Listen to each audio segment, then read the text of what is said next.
प्रदेश की चरनोई भूमि के बारे में बात निकली। निश्चित रूप से जहां जहां गो चरनोई है उसका अतिक्रमण हटवाएंगे, किसी हालत में उसका अतिक्रमण नहीं रहने देंगे।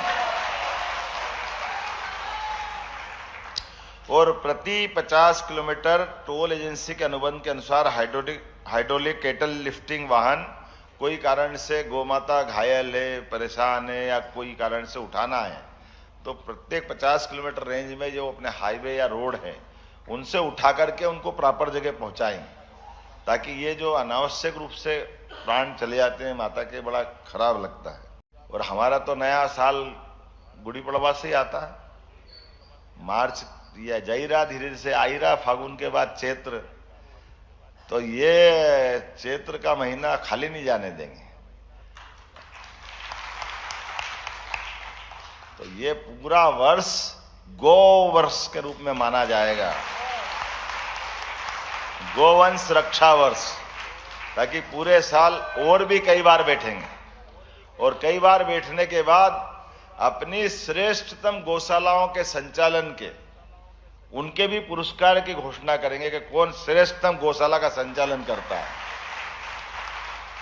अपने आने वाले समय में 2, 4, 5 साल के टारगेट लेकर के गौशालाएं अपने पैरों पे खड़ी हो जाए, इस दिशा में भी प्रेरित करेंगे। क्योंकि ये बात सही है कि ये एक ऐसी चीज है जिसके माध्यम से हमारी सेवा भी होती है और श्रेष्ठ संचालन करो तो अपने पैरों पे भी खड़ी हो जाती है। इनका जो पार्ट रहता है, भूसा को इकट्ठा करने की जो दिक्कत रहती है, इसका भी तालमेल कराएंगे कि जो ऐसा कोई अपना हार्वेस्टर से कटवा लेता और बाद का ऐसे ही छोड़ देते हैं, तो नजदीक के अपने 2, 4, 5 पंचायतों में जाकर के या जनपद में 1 आध 2 इस टाइप से, तो वो जो भूसा फालतू छोड़ रहे हैं आजकल वो वेस्ट माल मान के चलते हैं, लेकिन अपने लिए बहुत काम का है। अगर वो मशीन हो जाए और वो ढंग से कट जाए तो समय पे जो मिल जाए वो एक तरह से अमृत का काम करता है। तो नजदीक की गौशालाओं के लिए जो गौशालाएं चाहेगी ऐसी मशीनें और इस टाइप की संसाधन, उसको भी अनुदान देने का प्रयास करेंगे ताकि वो अपने पैरों पर खड़े हो जाए। इस वर्ष विक्रम संवत 2081 अर्थात नया वर्ष हिंदू पंचांग के हिसाब से ये गोवंश रक्षा वर्ष के नाते से मना जाएगा। प्रदेश भर में जो अधूरी गौशालाएं पड़ी हुई है उन गौशालाओं को पूरा कराया जाएगा।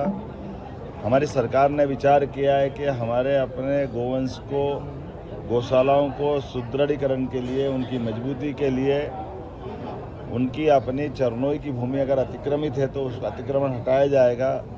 जिन गौशालाओं को संचालन के लिए, संधारण के लिए कोई कठिनाई है उस कठिनाई में हम मदद करेंगे। जिनको ज़मीन की ज़रूरत है राजस्व धर्मस्व के माध्यम से उनको ज़मीन भी उपलब्ध कराई जाएगी।